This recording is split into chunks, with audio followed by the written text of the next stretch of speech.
Hi అండి, అందరూ ఎలా ఉన్నారు? ఈరోజైతే నేను సింపుల్ అండ్ టేస్టీ కానగర్తలో చేపల పులుసు చేస్తున్నాను. ఈ చేపల పులుసు ఇవి సముద్రం చేపలు, చాలా బాగుంటుంది పులుసు. ఇలా నేను చేసిన విధంగా ఒకసారి మీరు ట్రై చేయండి. ఫస్ట్ అయితే చేపల్ని నీట్గా కట్ చేసుకుని 4-5 సార్లు వాష్ చేసుకోవాలి, స్మెల్ రాకుండా. తర్వాత స్టవ్ పైన కడాయి పెట్టుకొని కడాయిలోని 3 స్పూన్లు ఆయిల్ వేసుకోవాలి. చేపల పులుసు ఎక్కువ ఆయిల్ పడుతుంది. తర్వాత అందులోని కొంచెం మెంతులు, కొంచెం కరివేపాకు వేసుకోవాలి. ఇలా వేసుకోవడం వల్ల చేపలకి మరింత ఫ్లేవర్ని ఇస్తుంది. తర్వాత కొంచెం జీలకర్ర, కొంచెం ఆవాలు కూడా వేసుకోవాలి. ఇవన్నీ బాగా ఫ్రై అయిపోయిన తర్వాత అందులోనే ఉల్లిపాయల పేస్ట్, పచ్చిమిరపకాయలు వేసుకొని ఫ్రై చేసుకోవాలి గోల్డెన్ బ్రౌన్ కలర్ వచ్చినంత వరకు. తర్వాత అల్లం వెల్లుల్లి పేస్ట్ కూడా వేసుకొని బాగా ఫ్రై చేసుకోవాలి పచ్చివాసన పోయినంత వరకు. ఇలా ఆనియన్ పేస్ట్ మొత్తం బాగా ఫ్రై అయిపోయిన తర్వాత కొంచెము టమాటా ప్యూరీ కూడా వేసుకొని పచ్చివాసన పోయినంత వరకు అయితే బాగా కలుపుకోవాలి.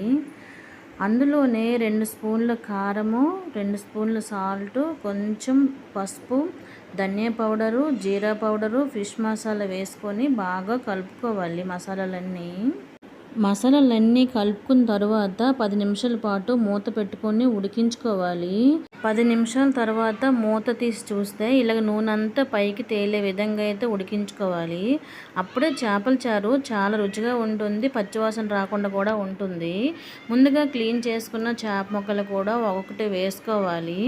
వేసుకొని ఒక 2 నిమిషాల పాటు బాగా కలుపుకోవాలి. ముక్కలు అస్సలు చెదరవండి, ఇవి సముద్రం చేపలు కదా. ముక్కలకి బాగా మసాలా అంతా పట్టే విధంగా కలుపుకోవాలి. తర్వాత ముందుగా కలిపి పెట్టుకున్న చింతపండు పులుసు కూడా వేసుకోవాలి. కొంతమంది చింతపండు పులుపుని ఎక్కువ తింటారు, కొంతమంది తక్కువ తింటారు. మనం ఎంత తింటామో దాన్ని బట్టి అడ్జస్ట్ చేసుకుంటే సరిపోతుంది. ఇలా చింతపండు పులుసు అంతా వేసుకున్న తర్వాత కొంచెం వాటర్ కూడా వేసుకొని బాగా కలుపుకోవాలి. ఈ టైంలోనే ఉప్పు కారాన్ని కొంచెం అడ్జస్ట్ చేసుకోవాలి.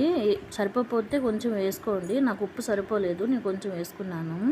మంచిగా కలుపుకొని మూత పెట్టుకోవాలి 10 నిమిషాల పాటు. 10 నిమిషాల తర్వాత ఇలా మూత తీసి చూస్తే బాగా మసులుతూ ఉంటుంది చేపల పులుసు.